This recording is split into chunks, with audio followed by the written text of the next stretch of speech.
It is now the month of March, which is wild.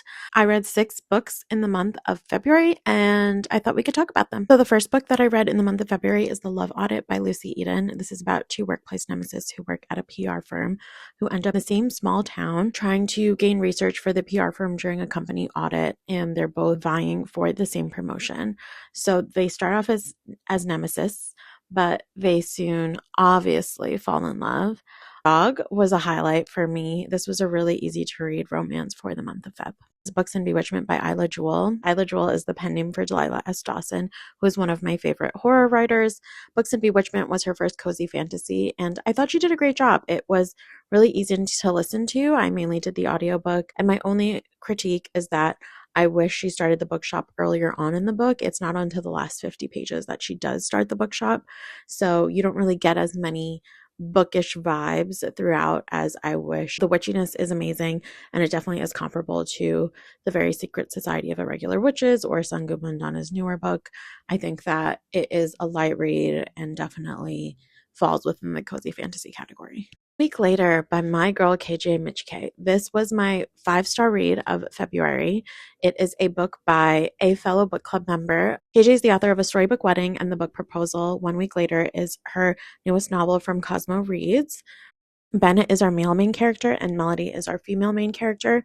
They meet on a plane to Aruba where we follow them for 1 week, oscillating between present day and past day. They lose touch once they come back home after spending a week together in paradise in Aruba.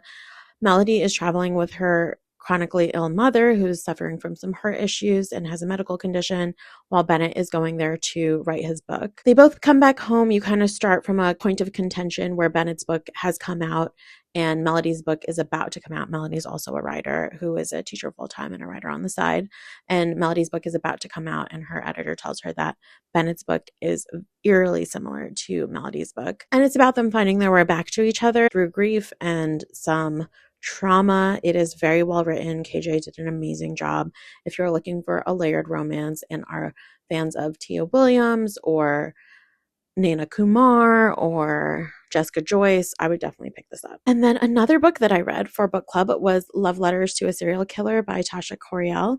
This book was one of my faves, like a weird girl lit through and through. I loved discussing this with my book club. My book club is full of readers who love romance, and I think that this kind of like threw a wrench in their reading, but I loved discussing it with them because I feel like it was nice to talk about weird girl lit with people who don't always read weird girl lit. Weird girl lit is the perfect mix of feminine rage, horror, and thriller, and I feel like that's what this was. Tasha Coriel also wrote Matchmaking for Psychopaths, what I haven't read yet.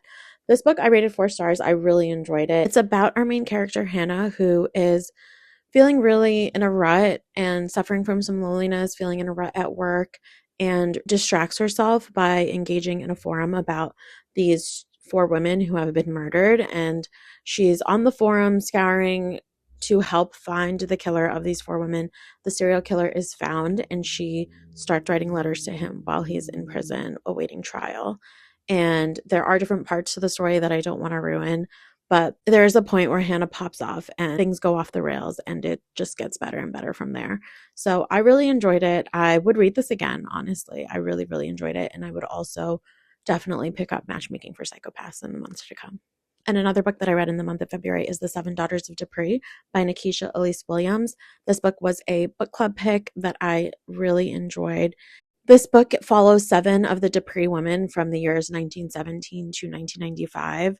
It follows multiple generations of mother and daughter, which I really enjoyed. I rated this book 3 stars, but that's mainly because I felt like the 7 different POVs were difficult to follow. And I think that if Nikisha had maybe told the story through 3 to 4 POVs, it would have been a little easier to keep consistency in her message. I understand why she had to go back 7 because we did touch on the enslaved women in their generation and the trauma that continues through the generational line because of that, which I think is an important piece of the story and one of the main focuses of the story, which I enjoyed. but it was just a little bit difficult to follow as I was like popping in through the audiobook and the physical. I think if I was to go back, I would read it completely physical. I enjoyed this one, and I'm really looking forward to Nikisha's writing. A fellow book club member described her writing as lyrical, and I thought that that was perfect. It was so well done, so engaging. She had such quotable lines in this book, one of them being, "The mixed bag of hard emotions that produce the sorrowful soulfulness of blues and generational trauma." All of the trauma and the hard moments that we go through and our generation goes through produces these highlights of culture and tradition that like she speaks to in such a beautiful way. Like hair is a big part of the story. Styling one's hair, taking care of one's hair is such a big part of the Dupree women's story. I wish there was like more of a closure with that. I felt like the hair was obviously such a focus throughout the story, but I just wish that there was a little bit more closure at the end of it. So I really enjoyed this. I would definitely read from Nikisha again, but again, that's why it wasn't a 5-star for me. I just felt like the message didn't have the ability to be consistent throughout the story. And then the last book that I read was His and Hers by Alice Feeney. I listened to the audiobook, and this was also a book club pick. As you can tell, I'm in many different book clubs, but His and Hers was a book by Alice Feeney that I listened to prior to watching the show. I have not yet watched the show, but this story is so twisted. It is a twisty story. It is a dark story. There are many trigger warnings, so if you plan to read it and are maybe not one to typically listen to thrillers or dark, twisty stories, definitely do yourself a favor and look at the trigger warnings for this one. This focuses on two characters, a male and a female, and we're going through his POV and her POV.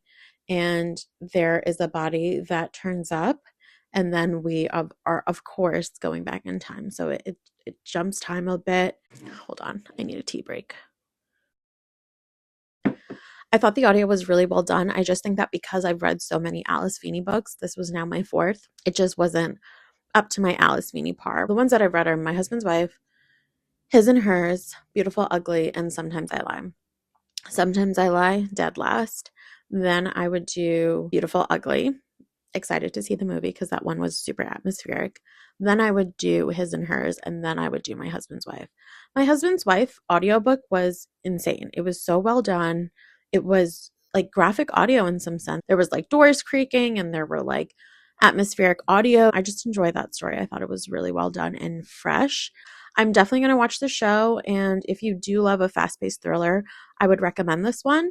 It was something I got through in less than 24 hours, so definitely an easy read, just very dark and very twisty, and check the trigger warnings, bold and underlining. So that is what I read this month. It was a successful month in my book, and if you have any recommendations for what you think I should read in March, leave them below, and also tell me your favorite book that you read in February. Take care. I'll see you in the next one. Bye.